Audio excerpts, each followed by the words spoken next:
While there's criticism to be made about the BPD diagnosis itself, I want to talk about the problem with diagnosing people who do not meet the criteria, which is already like broad and like vague, but like me myself who comes back negative on the tests in using BPD as a pejorative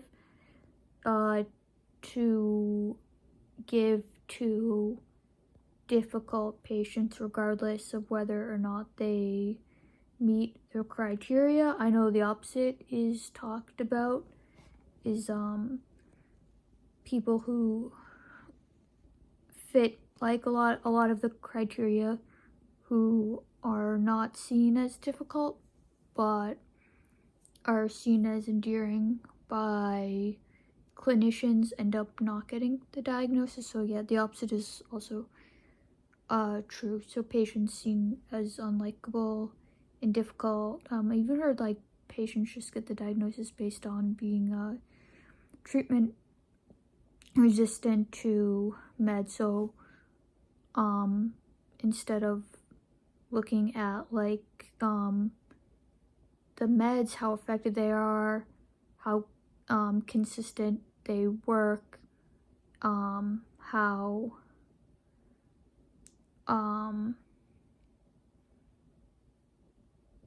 reliable these are, as there's no actual physical tests to give these meds, and it's based on symptoms. They're not really treating anything underlining. So yeah, that's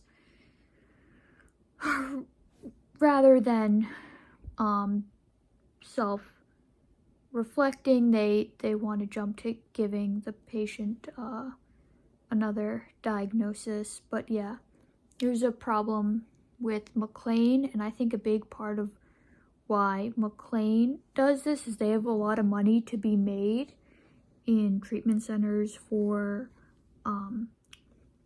BPD specifically, and you try to look for overdiagnosis of BPD, misdiagnosis of BPD. The literature, there's not really any safeguards currently against this sort of thing. Like, all the literature I've found has been on like missing BPD, diagnosing BPD as bipolar, and then yeah, so it's before tons of people were being diagnosed with bipolar, and then they said okay, people overdiagnosed it, and this has happened before ADHD, autism, but nothing like that is going on with BPD. It's like the mental health field can't actually learn from their mistakes. They just keep repeating the same mistake without actually fixing the core problem. It's just,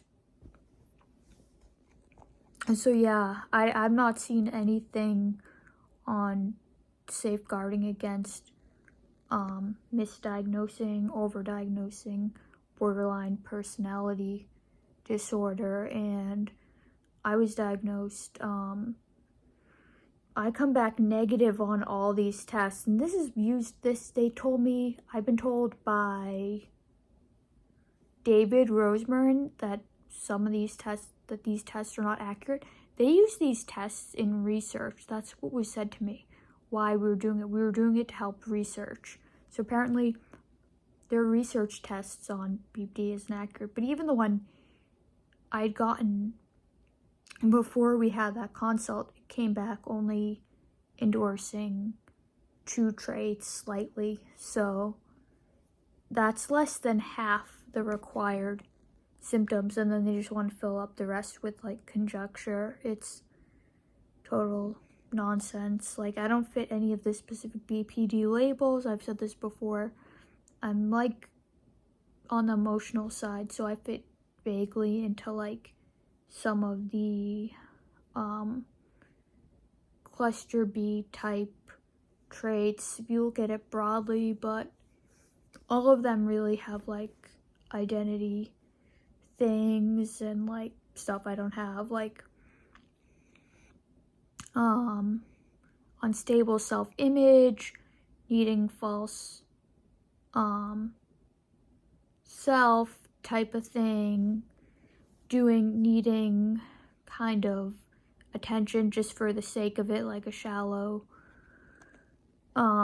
expression, that type of stuff. I don't really fit any of those.